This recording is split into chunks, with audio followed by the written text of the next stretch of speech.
Señores, el desarrollo dominicano tiene una limitante a la vista, y es que por más esfuerzos que se hagan de este lado, y los hemos hecho, nosotros hemos multiplicado por 60 el Producto Interno Bruto de la muerte de Trujillo hasta hoy. A la muerte de Trujillo era 975 millones de dólares y ahora son 60.000 millones.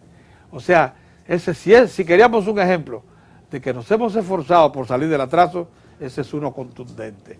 Pero hay una limitante a la vista, y es que por más que insistamos en el desarrollo nacional, estaremos siempre condicionados por un vecino que se quedó muy atrás. Tenemos a un invitado especial que ha tratado este tema, que lo viene reflexionando hace muchos años, que lo plantea en público con mucha insistencia y que, por cierto, ya está dando en oídos, porque antes no se le aceptaban mucho sus planteamientos, se creían motivados por razones raciales, políticas, no, por razones reales. La República Dominicana tiene una limitante con su vecino para poder salir del atraso. ¿No es así? Pelegrín Castillo, diputado por la Fuerza Nacional Progresista. Muy contento de encontrarme nueva vez sí, claro, en este espacio sobre el desarrollo dominicano, y más contento de que me hayas invitado a tratar este tema, que a nuestro juicio es un tema crítico, un tema decisivo para el futuro de la nación dominicana. Pelegrín, en el año 50, 1950, la República Dominicana estaba detrás de Haití en el desarrollo económico. Nos llevaban un poco de ventaja en lo que era su Producto Interno Bruto, había recursos que estaban explotando muy eficientemente, principalmente el turismo, había una agroindustria de la caña que había derivado en una muy activa explotación de lo que entonces era la industria licorera, que nosotros no habíamos desarrollado con suficiente velocidad. El café haitiano estaba muy bien posicionado en el mercado internacional y había ingresos que superaban a los de República Dominicana. Del 50 se produce un gran remenión nacional, y ya en el 60 lo habíamos alcanzado y sobrepasado. Ahora bien, creíamos que eso pudo haber provocado alguna motivación del lado haitiano para caernos detrás. Y lo que ha pasado es que se ha establecido una brecha demasiado grande entre una economía y otra. La nuestra ha acumulado a esta fecha unos $5.700 per cápita. Estamos, si nos fuéramos a guiar por las matemáticas, a mitad del desarrollo. Desarrollo medio. Estamos en el desarrollo medio, porque el per cápita de un país desarrollado, o cuando ya ha salido del atraso, es por lo menos $12.000. Bueno, pero Haití está precisamente muy atrás, 60 veces atrás que nosotros. O sea, las cosas cambiaron. ¿A qué se habrá debido eso? Yo creo que eso tiene mucho que ver con una realidad que no debemos obviar. Haití ha terminado convertida, lamentablemente, en un estado colapsado, en un estado fallido. Centros de pensamiento de todo el mundo hacen todos los años una clasificación de estados, y Haití en los últimos 10 años ha estado clasificado como uno de los estados fallidos del mundo. Y eso evidentemente tiene una serie de implicaciones muy serias para todos los vecinos, especialmente para nosotros. Nosotros venimos señalando que eso es resultado de un proceso histórico de exclusión y de aislamiento. Cuando Haití obtiene su independencia, recordemos que se trató de una rebelión de esclavos en una época donde la esclavitud dominaba en toda la zona. Desde el norte, especialmente de Estados Unidos, se decidió el aislamiento de Haití. Y desde 1801 hasta 1865, Estados Unidos, que era la potencia emergente en el continente y después en todo el mundo, declaró una especie de política de exclusión de Haití. Haití sufrió mucho por esa situación. Recordemos que el presidente Jefferson no quería que el ejemplo de la rebelión de esclavos se propagara por los Estados Unidos. Pues ellos tenían esclavitud y no querían admitir que un Estado configurado por esclavos que se sublevaron y que adquirieron su libertad derrotando a los ejércitos de Napoleón, pasara entonces a convertirse en un referente para las comunidades de esclavos que había en Estados Unidos. Eso se manifestó también en la política que siguió Estados Unidos, España, Inglaterra, Francia, con relación a América del Sur. Cuando se convocó aquel congreso, el Congreso Anfictiónico, el Congreso de Panamá, uno de los puntos de tensión entre las potencias y América del Sur era precisamente el Caribe. No querían que el Caribe fuera convocado a ese gran congreso. José Martí habla ampliamente de eso, y todos los estudios arrojan datos interesantes. Además de la exclusión, también vino el aislamiento. Haití también se aisló, se afirmó en sus rasgos fundacionales, y eso hizo que en el continente no hubiera realmente mucho interés de fortalecer y de profundizar los vínculos con esa comunidad. Cuando los norteamericanos invaden Haití en el año 15, recordemos que eran tropas de un país donde todavía existía un virtual apartheid, una segregación, en 1915. Y en Haití hubo una gran resistencia a las tropas norteamericanas, que eran las tropas blancas. Claro. Obviamente a nosotros se nos olvida que esa ocupación de la isla y de zonas de Centroamérica también tenía que ver mucho con una geoestrategia mundial, porque Estados Unidos, que estaba preparándose para la gran guerra, lo que ellos en ese momento llamaban la guerra europea, sentían que Alemania estaba muy activa en la región, y no solamente Alemania, el mismo Japón en México estaba activo. Y entonces obviamente los países de la región pagaron las consecuencias de esas tensiones mundiales, con esa política de ocupación que también tenía que ver mucho con la necesidad del capitalismo norteamericano de afirmarse en toda esta región. En el siglo XIX Haití fue objeto de ¿cuántas invasiones norteamericanas? Bueno, básicamente fue ocupado en el 20. Ahora en el 20, en el siglo XX. Sí, pero en el 19 no hubo. No hubo. Lo que hubo fue aislamiento. Aislamiento.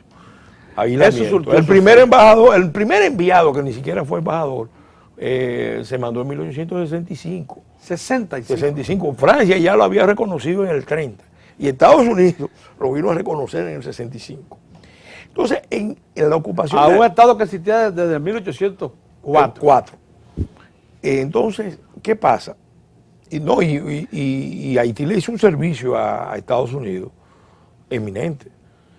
Así es. Sí, un servicio eminente. No lo hizo con ese propósito, pero el gran beneficiario fue Estados Unidos, porque el plan de Napoleón con el rey de España y la inteligencia de Talleyrand era usar la isla de Santo Domingo bajo dominio francés como base de una ocupación progresiva de la Luisiana para contener la expansión de las colonias norteamericanas hacia el oeste. Al derrotar el ejército napoleónico aquí, hubo dos factores: la derrota del ejército de Napoleón aquí, del general Leclerc, sí, y también una batalla que se dieron en Holanda, donde los franceses perdieron, y eso hizo que la estrategia original de crear un gran imperio, estrategia secreta, se vino a conocer posteriormente, de crear un imperio en el norte de América, y en se frustrara. Y en las tierras más feraces identificadas. Claro. Ahora, ¿qué pasa? de 1915 hasta 1934 las tropas norteamericanas estuvieron en Haití, pero las compañías madereras norteamericanas estuvieron hasta en los 50. Esas no se perdieron. Y el desmonte, una buena parte del desmonte del boquete haitiano no tiene que ver mucho con o sea, que debe estar la caoba y eso en Estados Unidos por montón. Que venía de Haití. Bien. Entonces, ¿qué pasa? Todo eso termina en una dictadura, la dictadura de Duvalier, que aísla a Haití. Y cuando en todo el continente había, por un lado, una lucha radical por el socialismo, teniendo a Cuba como referente, Estados Unidos promovía la Alianza para el Progreso en muchos otros países. La política que se siguió también fue el de considerar a Haití una singularidad, algo muy especial, y entonces permitieron que desde 1957, que Duvalier toma el poder, hasta el año 86, se impusieron la dictadura, donde se afirmaron también muchos de los rasgos, porque es una dictadura que tiene una base ideológica. Hay un vínculo entre la política de afirmación de la negritud, que se afirmó contra la ocupación norteamericana, de la raíz y claro, entonces eso aisló a Haití. Y Haití, obviamente, ya en el año 49, Haití estaba evaluada por las Naciones Unidas como un estado que tenía situaciones estructurales muy críticas. ¿Qué ha pasado? La verdad es que la comunidad internacional frente a Haití es un estado emblemático y un estado problemático. La comunidad internacional frente a Haití ha adoptado una posición que no ha sido la más apropiada, no ha sido la más responsable, no ha sido la más justa. Y entonces está presionando para que República Dominicana asuma un rol para el cual República Dominicana no está preparada, que es el rol de Estado pivote. Entonces nosotros hemos logrado muchísimas cosas a lo largo de nuestra historia y sobre todo post-Trujillo.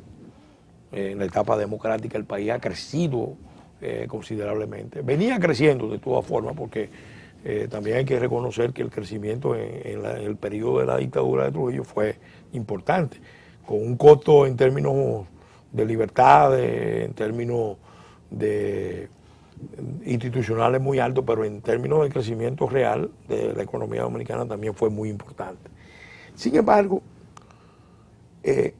ese concepto de que nosotros tenemos que ser el Estado pivote de Haití ya se proyectó originalmente con la ocupación norteamericana de la isla.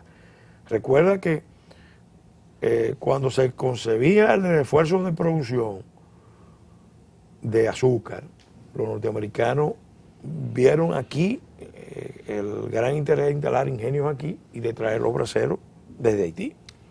Y le impusieron al Estado Dominicano esa política.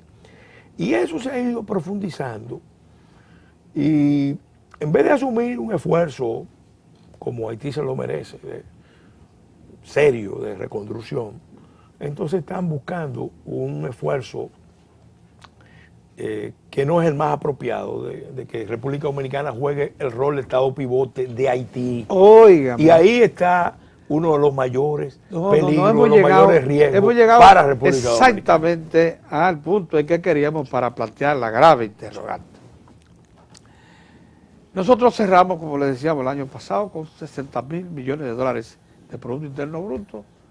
Tenemos un modelo ya bastante definido, una agropecuaria con una manufactura tanto de la caña como de muchos otros productos. Tenemos también una manufactura propiamente con las zonas francas, estamos hablando ya de manufactura ligera, con las zonas francas. Tenemos también una minería en un segundo aire extraordinario. Tenemos turismo y servicios, 4 grandes motores encendidos a plenitud, al punto de que ya nosotros tenemos que ir pensando en que vamos a alcanzar más elevados estadios de desarrollo. Pero muchos nos dicen, por más esfuerzo que ustedes hagan, una línea fronteriza tan porosa de 380 kilómetros de extensión, 391, más el problema que significa un pueblo institucional y económica y socialmente tan atrasado, reclamando sobrevivencia, le va a ser una limitante que muy probablemente provoca distorsiones graves, como ya lo estamos sintiendo. Sí. A pesar de un desarrollo económico sustancial, el salario nuestro está muy deprimido, la competencia desde el punto de vista por el trabajo ya es dura. Óigame, salario deprimido más una competencia por el trabajo dura, teniendo nosotros tanta mano de obra disponible, y el problema de las enfermedades que atacan fundamentalmente a las estructuras productivas del campo está presente, lo mismo que a la salud misma del pueblo dominicano. Todo eso proviene de un Estado que no parece estar en condiciones de someter a control esos riesgos. Sí. Eso dice, va a ser una limitante, nos lo están advirtiendo, es cierto. Puede ser una enorme limitante, y no solamente limitante, una amenaza real de desestabilización de la isla, porque hay unos estudios que revelan que los ecosistemas insulares están, bueno, en Haití están totalmente afectados, degradados, desestabilizados, degradados, sí. Y su proyección, la proyección de esa realidad sobre la parte oriental de la isla es cada vez más evidente. Entonces... Sí, pero aquí tenemos estructuras que pudieran ser movidas, por ejemplo, si las Fuerzas Armadas moviesen todas sus brigadas hacia la frontera a preservar el bosque. Pero tenemos que cambiar, tenemos que tener un enfoque integral sobre el tema, porque así como puede ser una amenaza, nosotros podríamos también ser el Estado que en función de nuestros propios intereses logre darle un gran servicio a Haití y a la región. Óigame, qué interesante que usted tenga esa visión. Y por eso insisto en la necesidad de que cambiemos el enfoque. Mira, correcto. Básicamente, ¿en qué línea yo creo que hay que trabajar? Nosotros, en primer lugar, tenemos que dejar claramente establecido que el país que más interés tiene en la estabilidad de Haití, en el desarrollo de Haití, en la seguridad que pueda primar en Haití, somos nosotros. Correcto. Por la razón de que también podemos por los riesgos que hemos mencionado, el más perjudicado. Correcto. Por la situación actual. Entonces, eso lo tiene que entender todo el mundo, y lo primero que tienen que entenderlo también son los propios haitianos.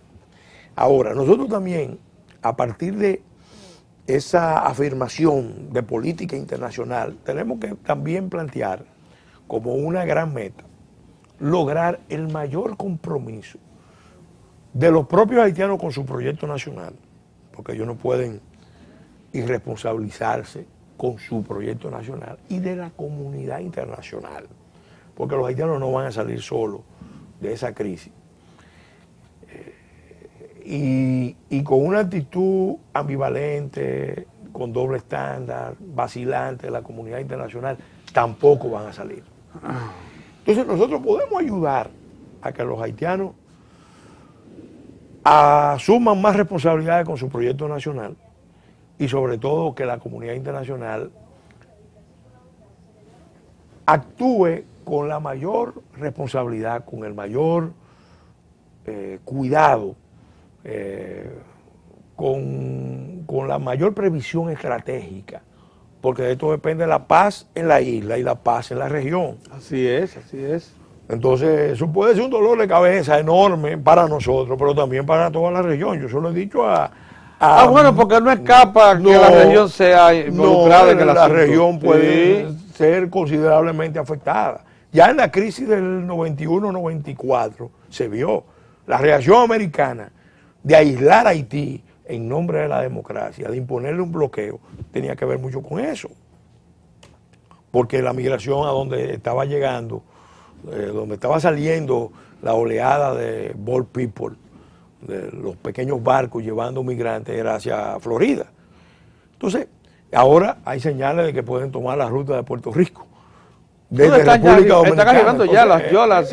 Entonces, Y lógicamente, como usted sabe, están en Brasil. Entonces, ¿por dónde están en Brasil? Como puede ser un problema muy serio. Bueno, vamos entonces a asumirlo como es debido. Y por eso los principios tienen que estar claros, los colorarios tienen que estar claros. Haití tiene que ser responsabilidad de los haitianos, sin lugar a dudas, y de la comunidad internacional. República Dominicana, la posición dominicana en función de los intereses dominicanos. Yo escribí este libro. Sí. Más que escribí, recolecté. Haití y los intereses nacionales. Esto es la edición del 2011. Recolecté, hice una selección de textos, de conferencias, de resoluciones del Congreso, de cartas que reflejan esta visión. Nosotros tenemos que fijarnos la meta de lograr el mayor compromiso, ya señalé, de los propios haitianos y de la comunidad internacional. Ahora, ¿cómo lo logramos? Porque exacto, una cosa es esa es la interrogante. Y otra cosa es... ¿Cómo logramos un mayor compromiso? Para eso... Una mayor asistencia para que Haití salga del marasmo. Para eso nosotros tenemos que dejar claro varias cosas. Primero, que no queremos ir en plan hegemónico, en plan de tutela a Haití. Que no podemos ni debemos. Que ese no es nuestro papel. Eso hay que decirlo, porque todavía hay gente aquí que entiende, y sobre todo incitado por centros de poder mundial, de que nosotros podemos ser mandantes de toda la isla. El poder dominante en la isla. Y lo que eso va a provocar es que un choque de cultura. Un choque de cultura, porque eso... el último país que los haitianos van a aceptar que vaya en plan hegemónico a su territorio es República Dominicana. Entonces eso tiene que quedar claro. Clarito. El segundo punto, así como decimos eso, tenemos que decir, y decírselo especialmente a Estados Unidos. Especialmente a Estados Unidos. Y ahora eso es más válido que nunca. Y decírselo también a los europeos. No hay solución dominicana al problema haitiano. Aunque ellos reciban gente desde las ONG, desde sectores políticos, desde sectores empresariales, que por interés, por inconsciencia, por complacencia, le dicen que no se preocupen, que nosotros podemos ser, vamos a decir, el espacio de solución, de descompresión de la crisis haitiana. La experiencia indica que eso no va a ser posible. Hemos sido el país más consecuente. Más consecuente, pero ¿qué pasa? El hecho de que nosotros seamos tan abiertos, fuera lo están interpretando como que somos el país que está en habilidad, en posibilidad, en condiciones de administrar esa crisis. Entonces eso ni le conviene a Haití, ni nos conviene a nosotros. Lo hemos hecho por una vocación natural del dominicano a ser solidario. Eso sin lugar a duda, porque es un país con raíces cristianas, y aunque mucha gente no lo crea, hay también un fondo de humanismo. Pero elevadísimo. Fuerte. Dentro del dominicano. En la índole del dominicano. Sí, así es. Entonces, y además es un país de inmigrantes. Y comprende, y somos un país de inmigración y de migración. Y comprende el drama del inmigrante. Así es. Entonces, eso es una realidad. Ahora, el tercer colorario del lineamiento fundamental de política exterior tiene que ser subordinar nuestra cooperación a la cooperación de todo el mundo. Exacto. Si todo el mundo se involucra, pueden contar con nosotros. Sí. Pero si se repliegan, se desentienden o no actúan adecuadamente, que no cuenten con nosotros. No, y no nos dejaría más remedio que sellar hasta donde no sea posible la frontera. Que eventualmente, te voy a decir, y olvidar. Yo creo que nosotros tenemos que mandar señales poderosas, porque si no mandamos señales poderosas ahora, después va a ser muy tarde. El hecho de tener mayores y mejores controles en la frontera no necesariamente es para impedir los flujos de transacción entre los dos países, sino para ordenarlo.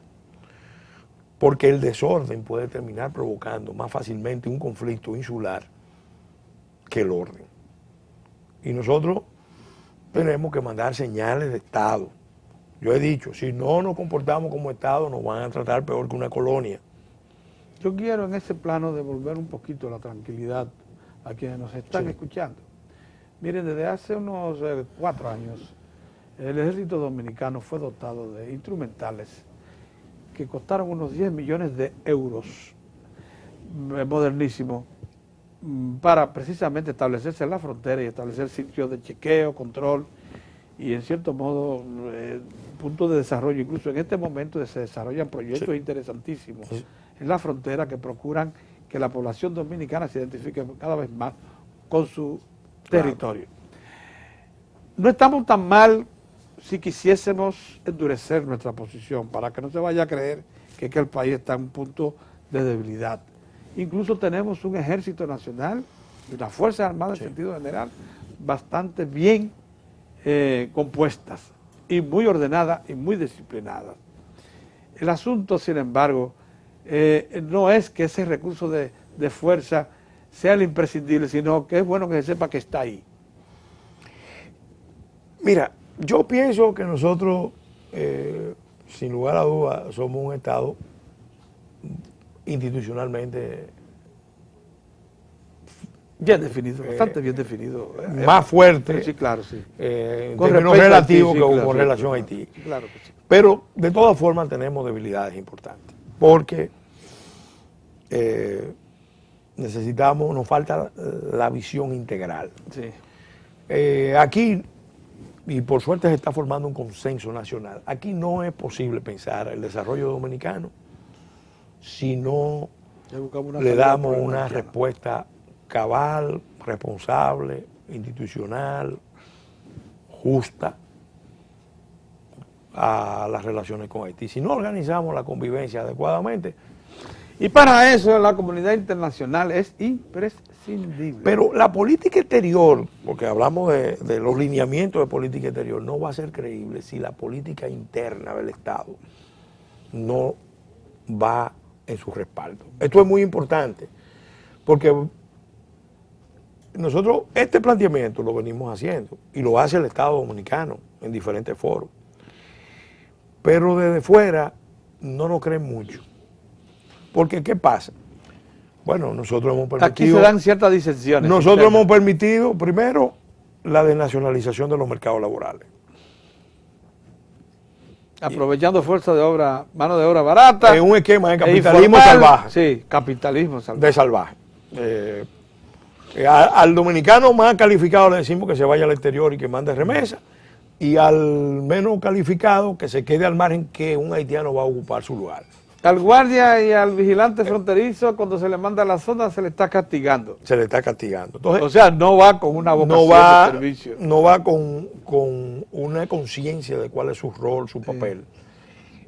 Por otro lado, hay una práctica de abrir en forma indiscriminada los servicios. Sí. Aquí, por ejemplo, hay tráfico organizado de mujeres parturientas que la traen desde Haití a los hospitales. Sí, pero esas son oportunidades de negocios que se dan en la frontera para ciertas bandas. Pero en nombre de una visión humanista muy discutible, estamos perjudicando aquí a los dominicanos más pobres, porque ¿quiénes son los que van a los hospitales públicos? A los dominicanos más pobres. A mí me dicen los fronterizos,